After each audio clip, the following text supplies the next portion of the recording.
16th of October. I'm waiting for my gag order. I'm Kevin Hoare, and I'm with wondering where Palestine is, Mr. David Darnell. Welcome to I'm the show. wondering where Palestine is because I keep hearing talk of so-called Palestinians, which would seem to indicate that there's some sort of country or something named Palestine. But throughout the history of civilization, I cannot find a single source for that.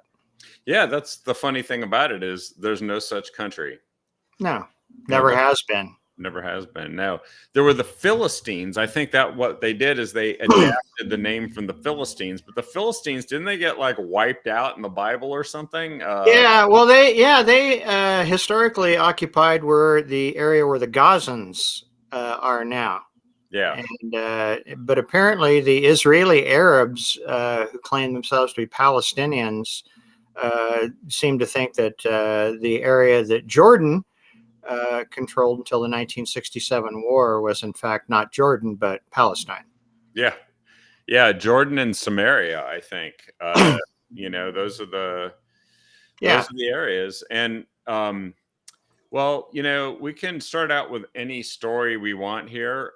Do you want to start out with the lovely Hamas news, and then work our way from there? Because we've kicked off with trying to figure out where Palestine is, and who knows, maybe that'll be suddenly revealed to us in the course of today.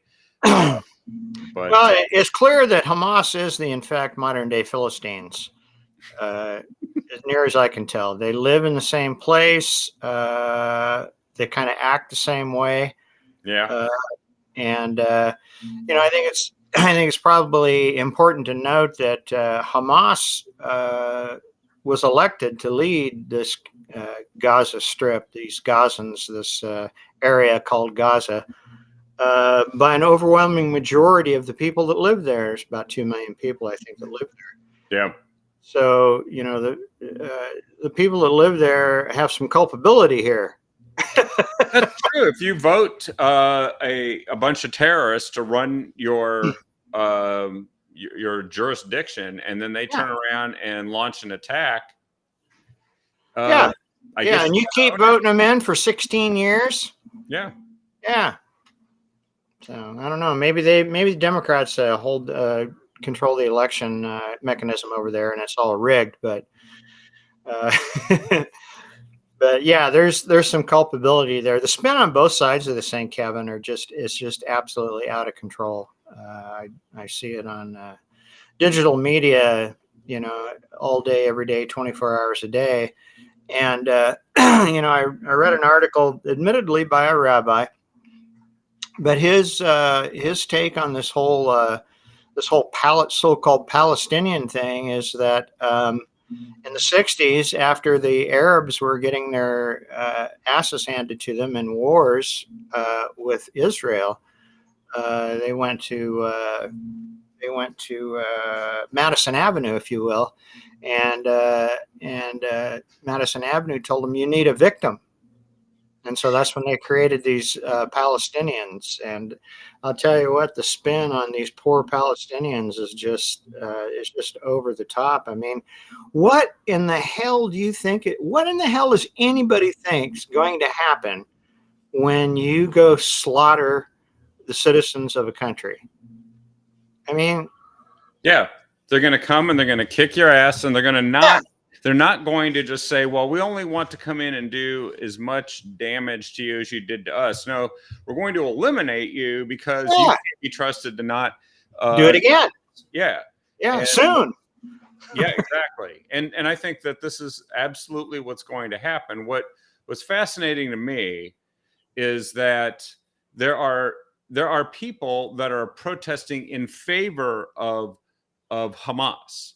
They're on campuses all over the place. They're in Portland. They're domestic terrorists.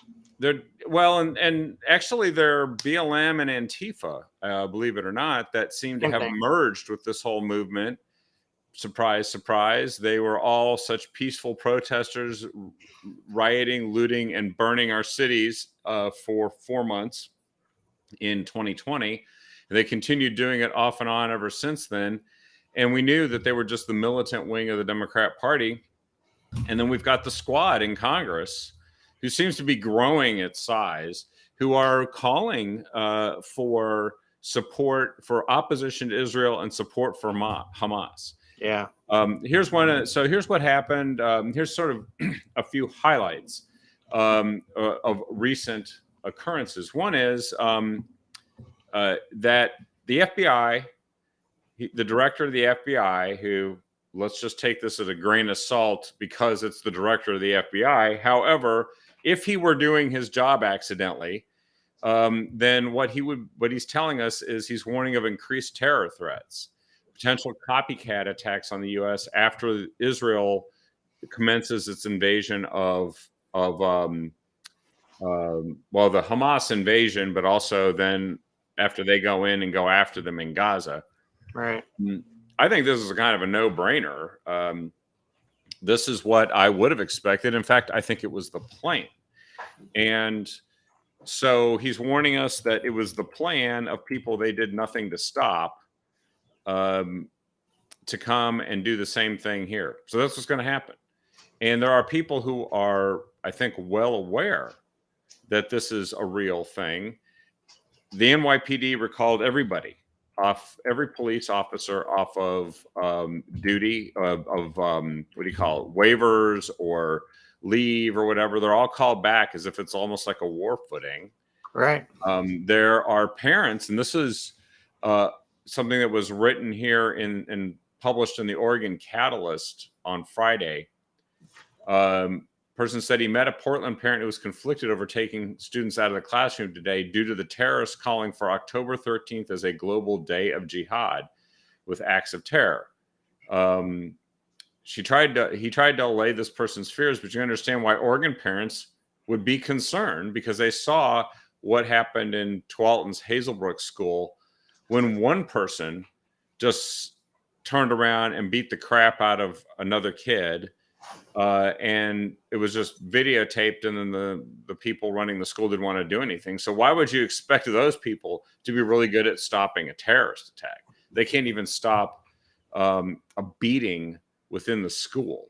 And a boy beating up on a girl, that's what they couldn't stop. Apparently yeah, and then we've got, that's right. And then and for political reasons, they decided to categorize it as just a misunderstood individual with behavioral health issues. And then in the city of Portland, they're urging residents not to call 911 until the highest level of life and death is at stake. So, what did they say? If you see something, say something to yourself. But don't say it to us. Don't say it to us. We don't need to hear it. I was watching Chuck Holton last night. He was on with a friend of his who is a security expert in terrorism and such things, and security consultant. Yeah, I saw that. I didn't get to watch it. Was it good? It was real good. And, the takeaway from that is that every American, the first takeaway is that in America, we are very, very close to what happened in Israel. Yeah. We've got a wide open border. Terrorists are flooding across the border, and ne'er-do-wells as well, flooding across the border. And he says it's going to happen here. And they both agreed that Americans have to take their own personal security as their own personal responsibility. Obviously, if you live in Portland, you should know that already, because 911 is not dispatching anyone, apparently. I don't know, maybe they hang up on you. I mean, maybe if you say there's a guy outside with a gun, pointing it at my house, they say, well, call back when he shoots. Or, he hasn't killed you yet. Don't call. Or if you do that, he shot at the house. Well, did anybody get hurt? I don't know. But the takeaway from that show is everyone's personal responsibility to make sure they are personally secure.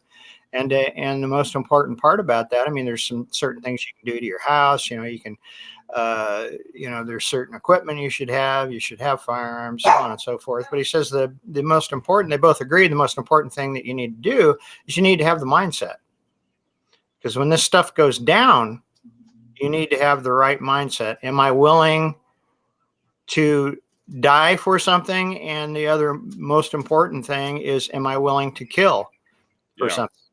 And that's absolutely true. And I think that a lot of people are going to sit around and especially the ones who complain that the police are bad. They're going to be sitting around wondering where the police are.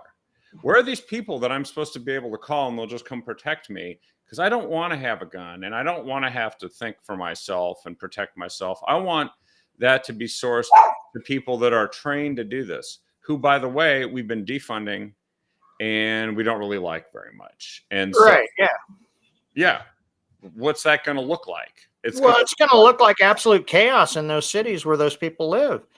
And I think, I know when I moved out of, south of the metro area, which was still a very nice community, very safe. As a matter of fact, it was the safest place in the United States at one time. It was given that award. Yeah. They have a fully staffed police department. It's a small town and, nothing gets by them. But when I moved down here, I realized to Southern Oregon, I realized that, there's no 911. I was 200 feet from the police station when I lived in Hubbard.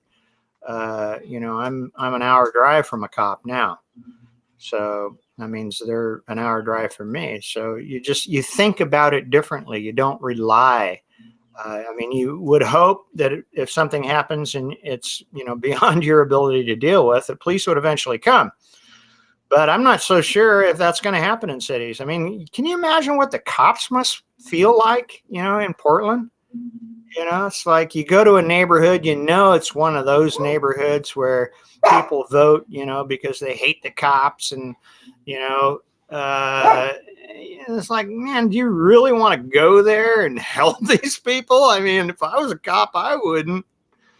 Yeah, this is a really interesting problem because we used to laud police, fire, first responders. And now we crap on them and expect even better results when there's real danger happening. And that's what they are warning us about right now. That's exactly what is going on right now. Now, there's been some additional developments, but I did want to mention before we go on to the developments in Israel. By the way, I posted the video from Chuck Holton. The title of it is "Are You Prepared for Chaos?" Are you prepared for chaos? And we just explain why you really can't expect someone else to take care of that problem for you. But here's why you have to really think deeply about this. On nearly every college campus, and in downtown Portland, merged with the same people that caused anarchy, chaos, looting, arson, even murder, are pro-Palestinian protesters, and they chant things like, what is it, from the ocean to from the river to the sea. And what they're talking about, and these are the people that supposedly just the Jordan River. Yeah, they just want, they're freedom fighters. And so as freedom fighters, what they want is they want to destroy Israel completely so they can have all of what actually is Israel, from the Jordan River to the Mediterranean Sea. Right. And that's what these protesters are actually chanting, which tells you something. That means they're literally chanting in favor of mass murder, death, destruction. They are. Just what Hamas did. It's genocide. They want genocide. They're pro-genocide. And so how much of a leap is it to imagine that there's at least a handful of the people that are connected with these groups, or maybe a handful of people that might have come across for each city in the United States across a wide open southern border and in the gotaways category, or maybe not the gotaways category. Maybe they just came and said, yeah, I'm here. Just let me come into the country. I'm an economically oppressed refugee. Yeah. And, by the way, I'm going to moonlight as a terrorist, but I'm not going to tell you that. And for these guys, how far do you have to think is before somebody will commit some sort of act of mass murder in a city when they're chanting in favor of mass murder as a protest? Well, yeah, that's why I say that those people chanting in favor of the Arabs and the Gazans and Jordanians, whatever the hell you want to call them, I'm not going to call them Palestinians. they're domestic terrorists in waiting. I mean, they obviously hate America. If you support the Gazans, if you support the Arabs that want to wipe Israel, quote, wipe Israel off of the face of the earth, then you support the people that hate America, the people that literally chant death to America, death to Israel, death to America. And I'm not sure how we let those people stay in our country, to be honest with you. Well, and some of them are actually running important institutions. The Willamette Week reported that many members of the OHSU community are deeply impacted by the violence in Israel. Happen to, in many cases, be Jewish or just, sympathetic to what's happened to the Jewish people, the largest single day of murder of Jews since the Holocaust. And OHSU put out this sort of neutral, everybody moral equivalency between Hamas and Israel statement. Yeah. And there's a rebellion amongst 73 doctors who have signed a letter so far asking OHSU to revise its statement and issue a statement that provides meaningful, necessary, and tangible support to Jewish members of the OHSU community. As we know, those same people aren't just concerned about what's happening in Israel. They're concerned about how they're being viewed and treated here, as we've got people marching around in downtown Portland calling for the mass death and destruction of people simply because they're Jewish. Yes. Yeah, it's not. It's history is repeating itself. It is. You're right. It is. Yeah, it is. And I'm not sure how much of that is protected speech. I guess it's protected speech until you start taking the actions. But to your point, it's not a big leap between shouting death to America and death to Israel on the streets of Portland and killing people. Yeah, no, that's exactly right. The second part of that same article about the 73 doctors also relates a story that Multnomah County, the government of Multnomah County, simply could not bring themselves to pass a resolution in support of Israel and condemning the Hamas attacks. The reason for that? Well, the Multnomah County chair decided not to press forward with it. They issued their own statements, which she joined in with, but apparently two members of the commission, Commissioner Lori Stegman, said she refused to support Israel without also supporting the terrorists. She said it would be tone deaf not to acknowledge the community members who are Palestinian. Stegman memorializing the 1,200 who died in the terrorist attack would not be complete without honoring the terrorists who did the deed. But here's the best part. She said that? This is Lori Stegman, yeah. It was about honoring the terrorists who did. This is a comment. This is a comment by Lars Larson about what Lori Stegman did and said. But that's what she stipulated, is that we have to acknowledge the Palestinians in this, as if there was a moral equivalency. Yeah, but as if there was a Palestine. Yes, exactly. As if they were in an open air jail, is what they've called Gaza, except that it's where they live. And it's their city, their territory. And what they're saying is it's an open air jail, open air prison, because they're not allowed to go outside of it and kill Israelis. Right. Yeah. And so Israel granted them self-rule. Yes. I mean, they're living on Israeli property. Yeah. No, that's exactly right. Now, here's historically Israel. Here's the other part of that story. Commissioner, and listen to this last name, Sushila Jayapal. Does that name sound familiar? So she's a Multnomah County commissioner. She has a famous sister from Washington State, I might add.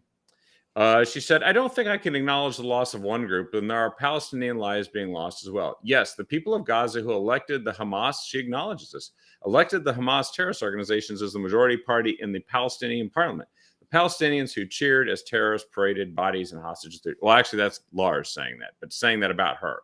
But she refused because she's the one who said, I don't think I can acknowledge the loss of one group when there are Palestinian lives being lost as well. And Jayapal, does that last name sound familiar? No, it doesn't. So there is a Congresswoman, Jayapal. who is from Washington State, and she is one of the 4 members of the Squad. That's her Oh, sister. oh, Yeah, go figure. So this is how small this world of um, people that are connected, that are all calling for moral equivalency and even mass murder, or justifying or condoning it, or for just failing to condemn it, and when they have the opportunity. You can say nothing, you can do the Cowboy Bob thing, but she had to go out of her way to say the dumbest possible thing. But so there's news from, I should get to the news actually from the Middle East. So Chuck Schumer, or as Mark Levin, a Jew, as you know, famously conservative Jewish Republican, Mark Levin, calls him Chucky Schmucky Schumer. I don't it must be Yiddish. It must be. I don't know, but it's hilarious because Mark Levin has the greatest little nicknames for some of these. Trump called him fake tears Schumer, but he's probably crying some tears right now. You know why? Because he went to Israel to show his support and ended up having to be evacuated to a bomb shelter as Hamas rockets and Hezbollah rockets flew overhead. So I know maybe he's going to have some real tears here as he tries to contemplate what he should and should not be doing. Now, he is actually a Democrat who's denouncing anti-Israeli protests and rejects ceasefire calls. Who called for a ceasefire? Acting President Anthony Blinkety Blink. He is actually the one who is issuing statements calling for ceasefires, which he had to retract because the cadaver in chief has no idea what's going on. But guess what they're going to do? They're going to send the cadaver in chief, President Brandon, to visit Israel on Wednesday in a show of support for Israel amid the Hamas conflict. They're all over the place. They want a ceasefire. They're trying to urge Israel not to bomb, or they're urging Israel to turn the water and the electricity back on to the Gaza Strip, so that all the people that voted Hamas in and refused to evacuate can live comfortable lives as they act as human shields for the people that murdered 1,200 Israelis, including 20 Americans. Wow. Did you see the reportedly Hamas-produced video of how they made the rockets? No. Well, they made the rockets by digging up the water pipes in Gaza out of the ground and making rockets out of them. So if they don't have water... No, they don't need it. They don't need the water because they want rockets more than they want water. Just like they want war more than they want peace. Yeah. Yeah, well, I read that the IDF is evacuating the northern part of Israel too, 28 little towns, cities up there. So, it looks like it's going to be an escalation, and I'm sure that just sends shivers through the spine of the Biden administration, because they've probably made some promises they can't keep over there. The Emir of Qatar he came out and said that he was going to make certain that the oil supply to the entire world was cut off if Israel did not stop bombing Gaza. Biden's going to go over there and probably beg them not to bomb Gaza. And I'm not sure how it's going to end up, but it's not going to be pretty for anyone, but particularly for Gazans. Gazans are not going to have a good week. No. They're going to die. Their houses are going to be destroyed. And it wouldn't surprise me if their own preferred leaders, the Hamas militants, aid and abet that. That's entirely possible. And in all honesty, if they aren't having a real come to Jesus moment, thinking about what it is that they did when they decided to vote for terrorism and war, they're going to get a lesson in this. Don't do that. If you don't absolutely don't do that. I mean, I said it on Friday's show. What the hell were they thinking? You go, you cross into the border on paragliders with a freaking AK-47 and you attack Israeli citizens. Man, what do you think is going to happen? Israel has made it perfectly clear since 1947, and they've proved it to be true more than once since they were reestablished as a nation, that they will kill people that try to kill them. I mean, there's no even if their intelligence services screwed up. Yeah, that's the case. They don't mess around when it comes time to they don't. Fixing what happened. They don't. And they've already killed, most of the bombing actually has been pretty effective at killing the leadership of Hamas. Yeah. You know, I do think that a lot of this was intentional to create this chaos, to create these fissures, to blow up all the peace that actually and good relations that have been attained before. Because you know what was about to happen just before this occurred? Saudi Arabia and Israel were coming very close to being ready to normalize relations as a continuation of the Abrahamic Accords. Of course, President Brandon, he's a complete moron, has no idea what was happening. He doesn't know. And he's got people that are famous for screwing up, that led to ISIS doing what they did and establishing a caliphate. Anthony Blinken. Overseeing the withdrawal from Afghanistan. That was Anthony Blinken. The entire deterrent strategy for preventing an invasion of Ukraine that they claim they were pursuing, that's the State Department, Anthony Blinken. Oh, and word salad Vice President Kamala Harris. But these people are actually hackles. Exactly. They are foolish enough to start issuing statements that makes it sound like they don't really want Israel to eliminate this threat immediately, which means that they're inviting someone else to think that we won't do anything about it if it happens to us. So go ahead and do it, right? That's where we're heading. Meanwhile, Iran is claiming that Hamas will release Israeli hostages to end the Gaza bombardment. Now, you have to look at the Ayatollahs behind his back, because he's got this right here, and he's doing this. Okay. Really? I mean it. You know, the last time we told the truth about this was, well, never mind that. We always live up to our word, you know, and so will Hamas, because they're good guys, you see.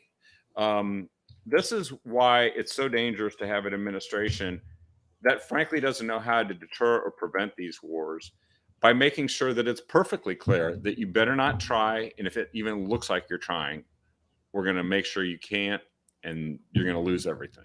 That's how you do it. No one doubted, by the way, that President Trump wouldn't take maximum, most aggressive action possible. Yeah. It's peace through overwhelming force. Exactly. And you do it quickly. You don't mess around. You don't take months and months like saying, let's have a chat about this, you know, and see if we can come to an understanding while you murder more people. No, he's like, ISIS, get rid of them, go. They were gone in 18 months. So this is how dangerous it is to have a cadaver in chief in the White House. And now we know that there's a potential domestic threat. But meanwhile, back here on the home front, freedom is under threat. And one of the biggest stories here today that we need to talk about is what I gave myself my show title, which is I'm waiting for my gag order, because a federal judge has actually issued a gag order on President Trump over the 2020 election case that's been filed against him by Jack Smith. His contesting of the election results. This DC-based judge, Tanya Chutkan, an Obama appointee, said, this is not about whether I like the language Mr. Trump uses. This is about language that presents a danger to the administration of justice. So apparently she's classifying words and criticism uttered by the President of the United States, who the current President of the United States is trying to put in jail through his prosecutorial powers. And they're saying he does not have the right to call it out, to criticize it, to criticize the people and the fairness and unfairness that's involved. And as he's campaigning for president. So they've decided to issue a gag order. I'm pretty sure one thing's not going to happen. Trump's not going to stop talking. And this is going to go to the Supreme Court, and we're going to find out just what the power is of a judge in a country that fought for independence from a king who literally wanted to make it so you couldn't criticize that king and call him whatever you want. Right. Yeah. It's more election interference. Plain and trying to gag a candidate for president of the United States judicially. I mean, it's just Nana Republic, has Nana Republic written all over it, you know? It does. And it's also going to lead to really, they're just ripping apart our justice system, which can't seem to honor basic freedoms, rights, and a political process, which the people of the country have a right to hear from these candidates. They have a right to hear it. And the candidates not only have a First Amendment right like everyone else, but really an even more important and enshrined political free speech right, so that we can actually hear the differing views and the beliefs, programs, and policies of the people competing to hold that office. The only thing I can think of is that they almost have to do it because Joe Biden, when he gives a speech, slurs all his words, even can't read a teleprompter that's right in front of his face, and then can't find his way off a stage afterwards. Right. He is their candidate for president. And by the way, Joe Biden and the Democratic National Committee, which they kind of raise money in tandem, raised more than $71 million in the last 3 months ending September 30th, the federal reporting period. $71 million. So people donated $71 million to a cadaver, and they plan to. They must be pretty serious about reelecting him. I keep saying I think there's just no way they're going to actually ride this horse all the way to the end. But then there's $71 million that came in. The Democrats say they have $91 million cash on hand, the highest ever total by a Democrat at this point in the election cycle. Really? Barack Obama and his amount. Wow. It does say that, so President Trump has raised in the last quarter, I think about 25 million, something like that. He's in primary. And yes. And so that's the third quarter. And he's, of course, using his funds in the primary race. So look, the Democrats are serious. They plan to run a cadaver again for president. And they plan to put the current, the past president and current candidate in jail and gag them until they can figure out how to do that. If you don't get out there and fight, then I guess you don't really care. Yeah, I heard on the radio just a little blurb. It was Ronald Reagan saying, what was he saying? He was saying it's we the people that tell the government what they can and cannot do. And I just laughed when I heard that, and I said, nah, it's not that way anymore, Ron. Yeah, it can be that way, but it's going to take a concerted and probably somewhat uncomfortable effort. Well, I think you actually just give up your freedom. You say, I'm not willing to stand up for it. I'm not going to donate. I'm not going to do all these things. And that's how it's a capitulation, because I don't think anybody can actually forcibly take it away from us unless we let them. You said many times, do not comply. Do not comply. Do not comply. Do not consent.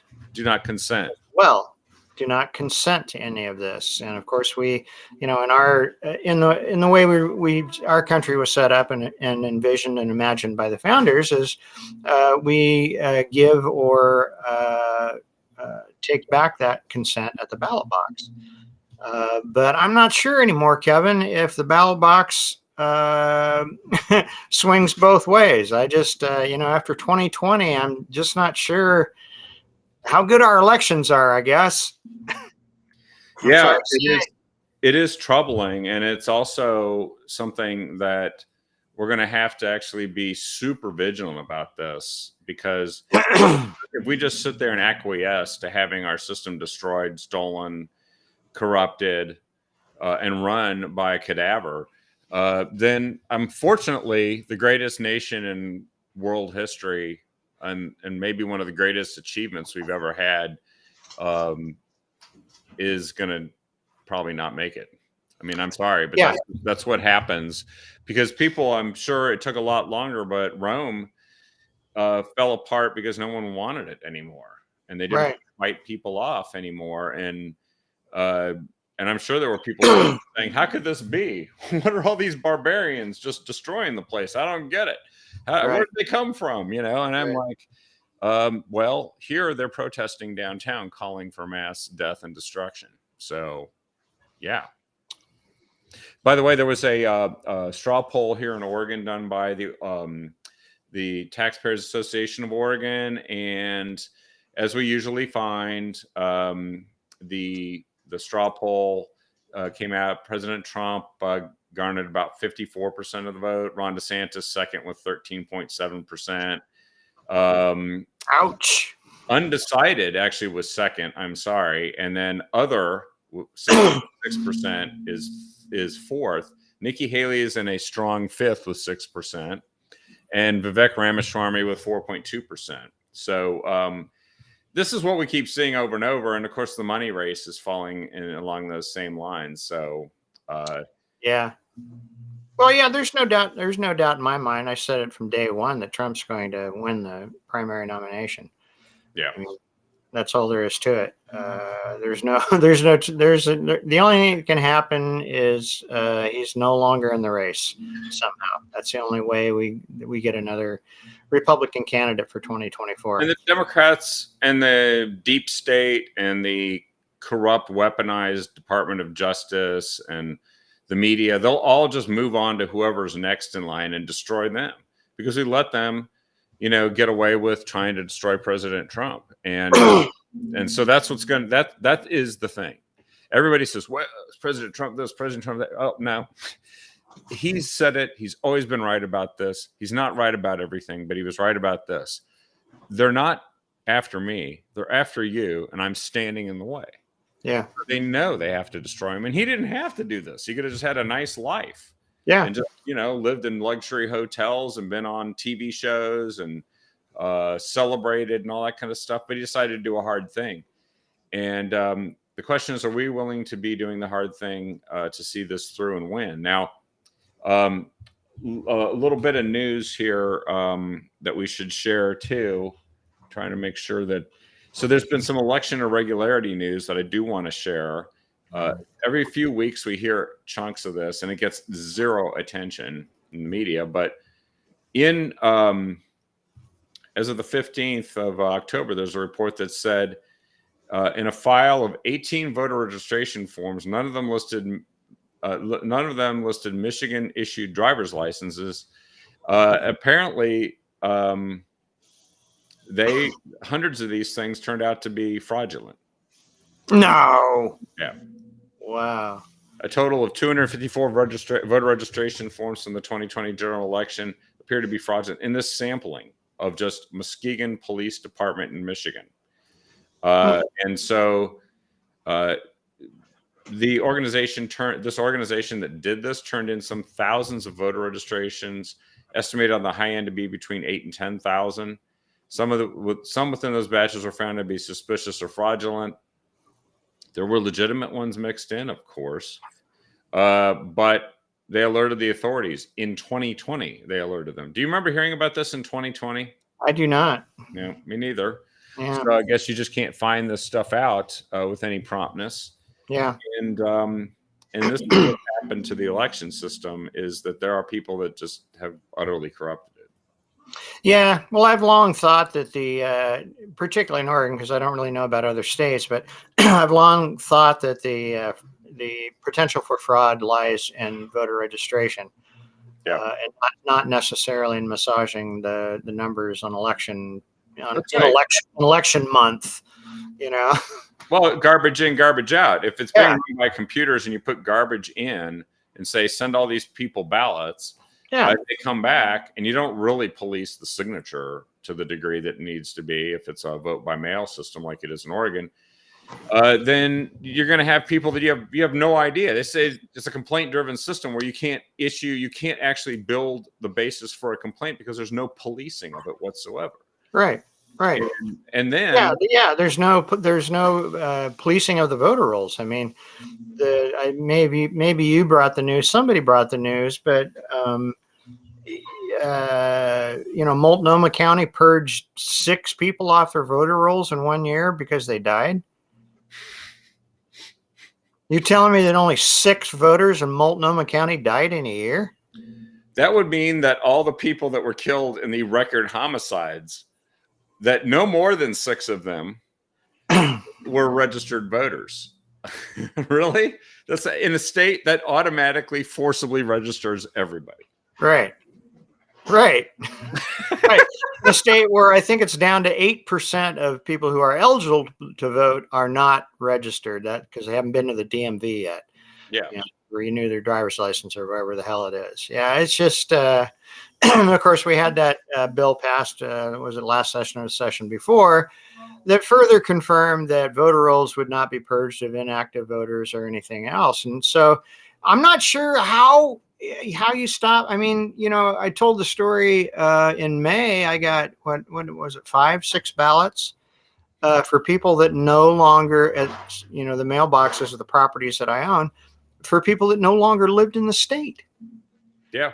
I know that one of the people have not lived in the state for 6 years. I know that another person had not lived in the state for at least 2 years. And then 2 of the people I know left before the primary, but within a year. So does anybody, I mean, if they don't go to the clerk and say, hey, I don't live in Oregon anymore, I assume I'm going to continue to get ballots at this mailbox. Yeah, I think that the old saying that Ronald Reagan had, which I always loved because it really does depict the truth, which is the closest thing to eternal life on earth is a government program. I think we found another. It's a voter registration in Oregon. You could still be on the rolls 500 years from now and still receive a ballot. And if somebody votes it, who's paying attention to whether that happens or not? Yeah, people keep moving out of Portland and moving out of Oregon in general. We're going to have more voters than we have people. Easily. Now, the other thing is, if you actually try to do anything to make sure somebody verifies that they exist and have identification before they vote or receive a ballot, that is known as racism, David. And so Democrats keep claiming the Georgia voter ID law that was passed is racist. Fortunately, thanks to court appointees who do something very unusual in some courts nowadays, they actually uphold the law and do not put into place their woke views over the top of the law. They've been rejecting these challenges in Georgia, but this really varies from state to state. And of course, who knows on appeal where this will end up. But this is what the other problem with the system is, that wokeism and all the garbage that has nothing to do with the law and the Constitution is now being used to destroy the system because they want an outcome that fits their views. Mm-hmm. They do, yeah. That's why the Democrats support the open borders. It's the demographic change that they can use to stay in power. Undocumented Democrats, that's right. Yeah, undocumented Democrats in waiting. So Joe Biden has another problem, and in a country where we've got a corrupt justice system, a corrupt political system, and an election system that obviously has all the problems we just mentioned, 70% of Americans actually believe Biden did something illegal or unethical. 70% of Americans, not just Republicans, but Americans. Really? Yeah. Wow. Democrats too, huh? That's right. So 35% of U.S. adults believe President Biden has done something illegal, and an additional 33% believe he's acted unethically, but perhaps not illegally. But then we're not allowed to know either one because he's not going to let us have the information. So that's why he is facing an impeachment inquiry. Now, among Democrats polled, and this is something, 58% believe that President Biden did nothing wrong. Nothing.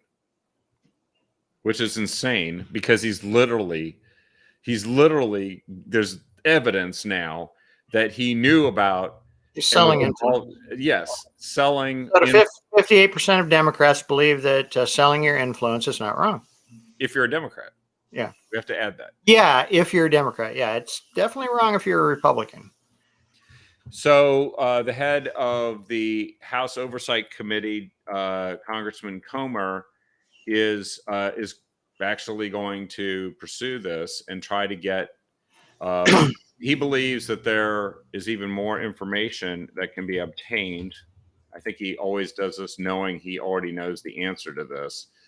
From the special counsel that's supposedly investigating Hunter Biden, and a guy named Robert Hur, who apparently is a Trump hater. I think I read that at some point. But this guy's supposed to be handling the investigating the classified documents, and he wants information from this guy about the influence peddling scheme that the Bidens are involved with, selling influence to China, Ukrainian oligarchs, etc. The Intelligence Committee chair has also come out and demands that Biden be treated exactly the same as Trump for the classified documents charges, which we know from last week. Joe Biden, it was known by the Justice Department that Joe Biden had a classified documents problem before they ever tried to investigate and prosecute President Trump. Joe Biden's faced no charges, and he did it while he was U.S. Senator and had no right to classified documents to be in his possession whatsoever. So people are starting to see that the justice system is being corrupted and is breaking down right before our eyes. That is what's led to the 70% of Americans believing what they believe. Yeah. And with liberty and justice for some people. Yeah, that's right. And Robert Walker is what is his role? He is a business partner and pal of Hunter Biden. Well, it's called a former Hunter Biden pal and business partner, but yeah, all we care about is when he actually was, because House GOP investigators have been told that that the $3 million payment from China Hunter Biden was more than a thank you, and that Hunter never repaid his $90,000 loan. And loans that are not repaid are also known as gifts. That doesn't surprise me. Yeah. Yeah, they're also known as income. That's right. Hunter Biden received millions of dollars from places like Ukraine and Romania. An $80,000 diamond was given to him from China. And a luxury car underwritten from Kazakhstan. You know, all luxury cars that I consider have to be underwritten by Kazakhstan before I'll even consider doing a test drive. I've never got a luxury car from Kazakhstan yet. Well, it's actually a luxury car here, underwritten by Kazakhstan. See, you know, when you go back into that back room and they're going to like, okay, David, let's talk financing. Do you want to go? We're going to talk Ferraris. That's right. What kind of loan would you like? Okay, here's the interest rate. They take Hunter Biden to the back room and they say, Kazakhstan's got you, bro. God, what a sleazy family unit. Yeah, I don't even know why they bothered defending it. It's completely absurd. Now, there is something really important going on in Washington, D.C. right now that does need to get resolved. And I think it needs to get resolved pretty soon because it's starting to be obvious that we're missing the opportunity to be on offense against Biden. And I don't know. I don't know what your opinion is of him. I actually like him, but I think Jim Jordan will make a pretty good Speaker of the House. I think it's time to just get this settled and see where this goes from here. Well, considering the last one was voted out primarily by Democrats, I think if we get a Republican speaker, I think we'll be doing pretty well. Yes, exactly. Now there is one challenger to him that he will be facing off against tomorrow. I guess within the House caucus, there's a faction and a candidate who has not been named or described fully yet that's going to compete with him. But Jim Jordan actually needs 217 votes. As of this morning, I think it said he needed 19 more, but he said he feels good about where it's going to go. I don't know who's withholding their votes from him, but I think actually it's probably some moderate Republicans, but I don't know. Jim Jordan's a pretty smart, vocal guy. I don't know why the Freedom Caucus would have a problem with him at this point. Yeah, well, I'm not sure why anybody would have a problem with him. Well, I can see why moderates would have a problem with him if he's too far on the right, too far in the right. But yeah, I mean, it's a slim thing. Personally, Kevin, I would like it to just drag on forever so they never get anything done. Yeah, I think the problem is that apparently that doesn't work politically. And if you lose the House of Representatives in an effort to run it, then I guess you don't win, you know. So, oh yeah, that's right. Yeah, everything that you do that's benefits the American people or is in the name of justice is a potential electoral negative, right? It could be. I don't know. There's varying opinions on this. From what I can see, unless you can sell it to the American people, it doesn't work. And that's what they have to do. They have to sell it. Right. If the thanks you get for doing the right thing or the smart thing is you get kicked out of office, then okay, that works until, of course, you can't conduct investigations of Joe Biden, or you can't pass any legislation that will actually cut the budget rather than expand it. You end up with, Hakeem Jeffries as the speaker, which is not a good outcome, to put it mildly. No, it's not.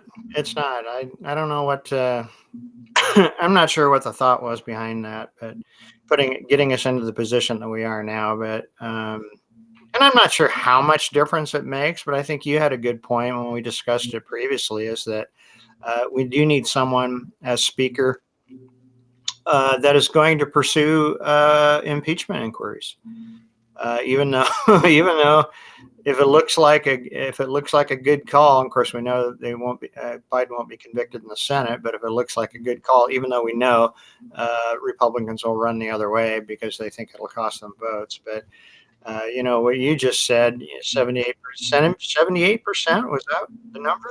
78%. 70% of U.S. voters. Yeah. Yeah, I mean that. I'm not an election strategist by any means, but I think I'd go for the impeachment. Not to mention it's the right thing to do. Certainly, what you do is you compile enough information that it's almost a slam dunk that they should vote for it, and then put it in front of them to see if they do. And if they don't, then whoever doesn't vote for it, they have to defend that to voters. That's how the system actually is supposed to work. Is that you cast a vote based on where you're at and what you think, and then you base the music with the voters. Yeah, it doesn't work that way because now a certain percentage of half of the electeds have the entirety of the media covering for them. So we've discussed that many times on the show. One of the problems with the Oregon voters, they don't know. They don't know because media won't tell them. Well, that's why we do this, because we know that if we tell people, they will know. And then we'll also tell them what they could do about it, which is do not consent, do not comply, and step up and do your part to make sure that we can prevail. Passivity in the middle of all this it's not going to get you any more than sitting there and being passive as Hamas streams into your city and cut your head off. It's just like, that didn't work. No, that did not work. And that's we're getting closer and closer. So that's one of the things that Chuck Holton said last night. If you watch that video, everybody who's watching, he said most Americans don't realize how close that particular situation is getting. Yeah, it is getting close, and Yeah. it'll be a sudden change, a sea change, It when will be. people realize that it will be not some sort of gradual thing, because we've already been through the frog in the frying pan, slowly turning up the fire phase. We're past that. We're now it's going to boil, and it's going to Yeah. scorch. It's going to boil, and the forces that be that want to boil you are getting ready to put a lid on the pot. That's right. So crispy critter time. So let's step up. Let's listen to Chuck Holton. Listen to that video so that you're ready when the chaos hits. Definitely. But also talk to other people. Share the show with everyone you can, because this is one way you can educate them and give them some insight that they really can't get anywhere in this form anywhere else in the state of Oregon, both opinion and news about what's really going on. And we plan to keep doing this for you. There will be 1,000 years more of news tomorrow, and we'll be happy to bring that to you. Meanwhile, everybody, keep fighting the good fight. Thank you for Mr. Wondering Where Palestine Is. I'm waiting for my gag order, Kevin Hoare, and we will see you tomorrow night on the next episode of the Cat Audience. Have a good night, everyone.